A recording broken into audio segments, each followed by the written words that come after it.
The 2022 Seed Shuffle is officially underway, and I mean, it has been for over a week. We're just gonna gloss over the fact that it's been a while since I've done one of these. But I guess I picked a great time to take a break, like right after SI, because all of these changes have come within the last 5 days. There hasn't been almost any significant progress made on the Siege roster shuffle, like right after the transfer window opened. And most of the really big announcements still have yet to be made, so I don't really feel like I'm that behind right now. But for consistency's sake, and because I know not everyone pays attention to Twitter and to Reddit, let's talk about the big things that have happened so far, just so that there is a documented timeline of changes leading into the start of 2022. Welcome back to Roster Mania, everybody. It's been a while. Why don't we start with Fnatic's new changes announced just late last week, where they are going all in on the Japanese Guts gaming core, along with one of Gamma Gaming's former coaches. So this now makes the lineup Light, Lily, Maryu, Yura, and their new pickup Chibisu, at least I'm pretty sure that's how you pronounce his name, and Mag and Dizzle. Yes, they're still here. Fnatic's been flying nearly all Australian colors for a really long time, so to see anyone who doesn't come from the ANZ region play for that team, it's going to be a bit of a shocker to some, but this has been part of the org's long-term plans for quite some time. Mag has been learning Japanese for several years at this point, and he's not expected to play with the team until Stage 2 while he waits for his visa, and Dizzle is remaining to oversee the transition of head coaching duties as he eventually gets more integrated with Fnatic on the organizational level. This is super interesting because Fnatic's been trying for ages to establish a proper Japanese presence, but haven't been able to since their Australian roster has been stuck in Australia because of the pandemic. So they parted ways with everybody on the team and then picked up the Guts core when they came on the market. That team was usually like alright in APAC North, not anything exemplary, but I think there was a chance that they could have at least made it to the Sweden major until like the very last second, if memory serves. I'm really intrigued to see how Mag is going to do calming in a different language because it's been all English for him up until this point,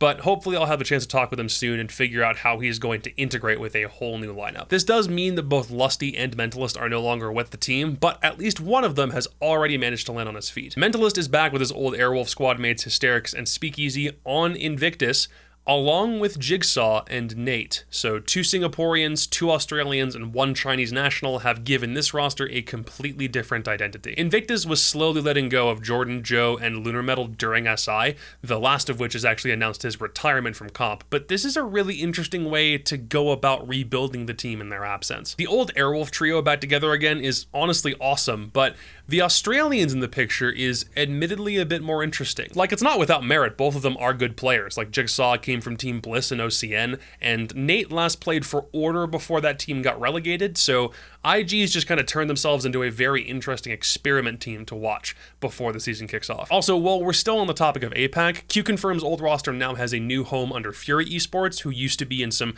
top-tier ANZ competition from way back in the day, and there's rumors floating around that the Indonesian Last Dance squad that qualified for APAC South through relegations over Order is on deck to get a new org soon, so keep eyes posted on that one. I hear it's pretty big. But if we were to shift out of APAC, let's talk about NA, because we've had a few things happen over just the past day. XSET is now officially the 10th team to enter the North American League for the upcoming 2022 season.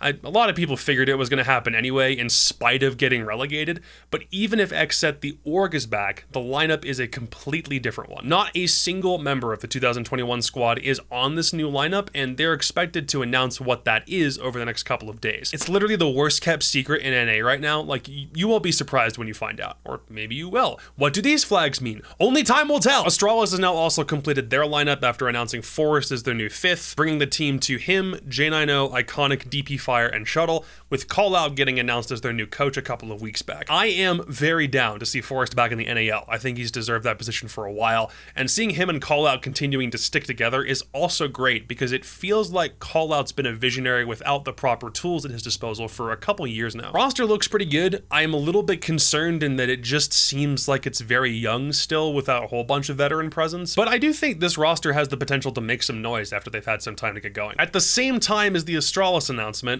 Oxygen also announced that they are parting ways with Yaga, which I am very mixed about. On the one hand, I think he did great for his first year in pro play, but on the other, I think OXG probably would have been able to do way more with their full 5 if they had stuck it out for longer. Yaga already does have a new home for next year. OXG have already got an idea about how to fill his void, so both parties on some level are benefiting from this, supposedly. Still, this just feels like the OXG team that could have really broken through something and instead is splitting ways, and now we have to ask questions about how they'll do again. It's just the kind of process you don't want to go through with already established teams that you know could do better. That's just my thought, though. And the last little bit of NA juice, which to some people might not matter because it's not a tier 1 team, but still, One Shot dropped Quartz and Storms in the past couple of days, and I thought they were just going to be grabbing some T3 players to fill in, but it's better than that. The team is now Slippery, Kilo, and Swaylin, Subarctic, Geo, not either of those two, and NVK. This is what I wanted him to do when he returned. I wanted him to come back, play in CL for a little bit, kind of as a proving ground because he'd been away from comp for so long. Instead, he jumped right into the NAL, and now there are memes born out of the man, but he's also not giving comp up completely, which I think is a great thing to see. I'm still happy he's giving it a shot, even if I'm still very wary of how he's going to do under a new squad. This full lineup does seem like it has a lot of promise, so I'll be rooting for these guys in CL all season. Outside of NA and APAC, there hasn't been too much happening.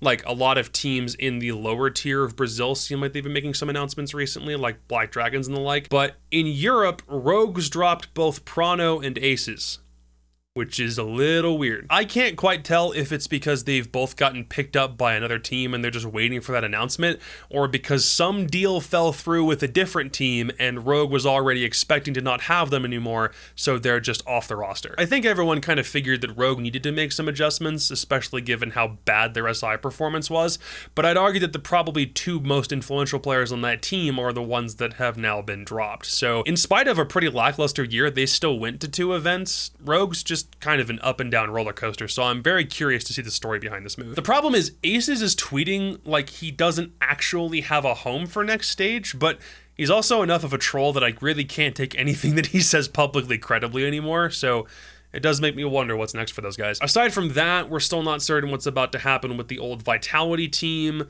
Heroic's doing some stuff because Mr. Officer just got signed as a coach, and Empire hasn't announced any of their major roster moves aside from Razor coming back as a coach and Zeka being off the team. So Europe's about to be a bloodbath. I can just sense it. NA's still got some moves. LATAM's about to do some stuff. Those are just the highlights of the past week.